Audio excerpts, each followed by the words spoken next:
Hi guys, and welcome to the lecture 7 of Indian Penal Code. And this is Lokesh Pathak with you, and today we are going to discuss about the offenses against state. Offenses against state are included in section 121 to 130 in the Indian Penal Code.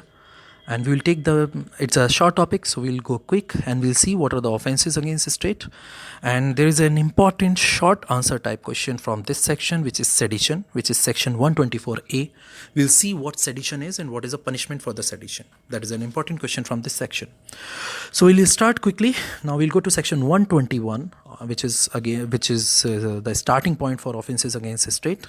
Section 121 says that waging or attempting to wage any war or abating waging of war or against, which is against government of India, the penalty for this is a death penalty or life imprisonment and fine. So it straight away says about the punishment for waging war or attempting to wage war or abating somebody for waging war or and that all is against government of India. So the death penalty is a punishment for that.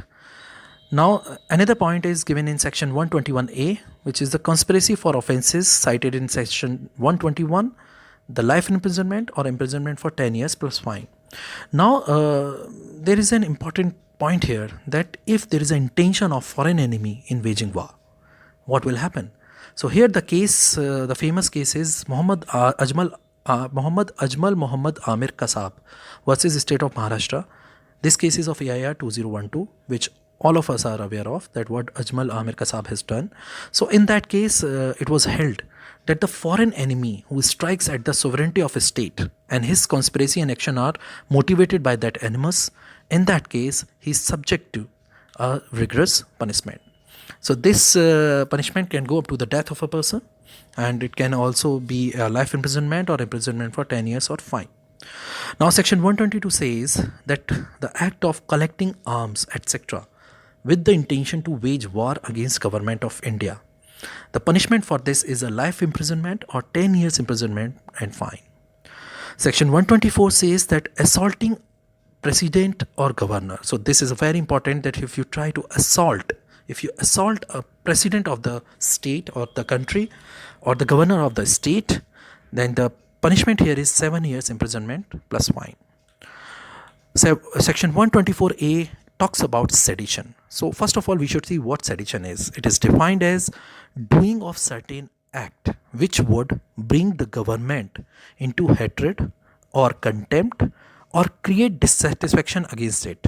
So there are 3 points, and these all was determined in the case of Bilal Ahmed Kalu versus the state of Andhra Pradesh 1997 case. In that case, it was held that the act of doing a certain act which would bring the government into number 1, hatred, number 2, contempt, number 3, creating dissatisfactions against it. So all these 3 conditions, if they are satisfied, then the act is said to be sedition. And the punishment of that sedition is life imprisonment plus fine, or 3 years imprisonment plus fine, or fine, depending on the severity. However, there are certain exemptions in sedition. So the exemption on which there will be held no offense of sedition are expressing disapprobation or governmental measures or government's administrative actions, but without exciting or making hatred, without contempting, or without making dissatisfaction.